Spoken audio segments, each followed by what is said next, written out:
The hierarchy of ownership. Rothbard's contradiction between the body and the land. Murray Rothbard's libertarian ethics is built upon two pillars: absolute self-ownership and absolute property rights in external goods. He defines ownership as the exclusive right to control a scarce resource, and he insists this right is both natural and absolute.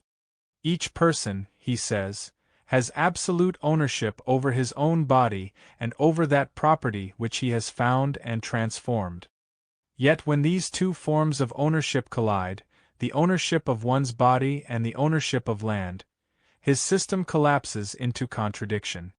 The claim of absolute self-ownership. Rothbard begins with the axiom that each individual owns himself.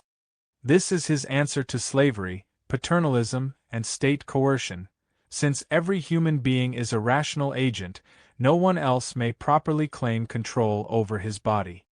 In the Ethics of Liberty he declares, "The right to self-ownership asserts the absolute right of each man, by virtue of his being human, to own his own body." However, Rothbard's concept of human quietly excludes those who cannot presently exercise rational agency. Children, the mentally handicapped, and those rendered temporarily irrational, such as the severely intoxicated or hallucinatory, are treated as exceptions. He describes them as lacking full rights until they can demonstrate independence, effectively making self-ownership conditional upon performance. This undermines the supposed universality of his principle, turning what he calls absolute into a qualified privilege. 2. The supremacy of land ownership. When Rothbard extends ownership to external property, the principle shifts. The landowner has absolute jurisdiction within his territory. He writes, "A man's property right in his own body does not entitle him to trespass on another's land." This means that a landowner may justly exclude, confine, or expel anyone from his property, even if that person's life depends on remaining there. If every inch of land is privately owned, then self-owners have no place to stand, move, or exist without permission. In such a world, the supposed absoluteness of self-ownership vanishes. The right to one's body is subordinated to the right to the soil beneath it. The ability to exercise self-ownership, the ability to live, breathe, and act, becomes contingent on the landowner's consent. 3. The logical inversion. This inversion shows that Rothbard's absolute rights cannot coexist.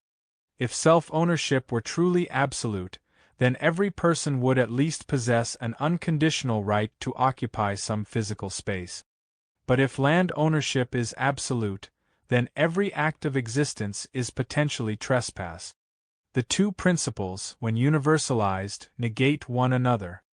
Rothbard attempts to escape this problem by assuming the availability of unowned land. Yet once all land is claimed, his framework becomes morally incoherent. One can own oneself but have nowhere to be. Thus, his system resolves itself not into a harmony of rights, but into a hierarchy where land ownership is de facto absolute and self-ownership is nominal. 4. Philosophical consequence. This outcome undermines Rothbard's core thesis that liberty stems from self-ownership.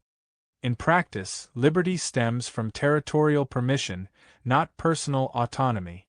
The result is a feudal structure masked as anarchism.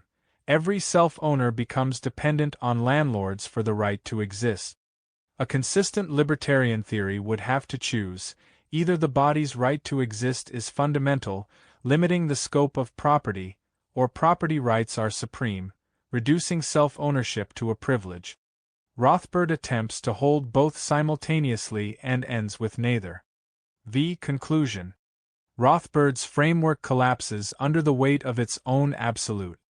By granting land ownership priority over self-ownership, he transforms his ethics of liberty into an ethics of territorial domination.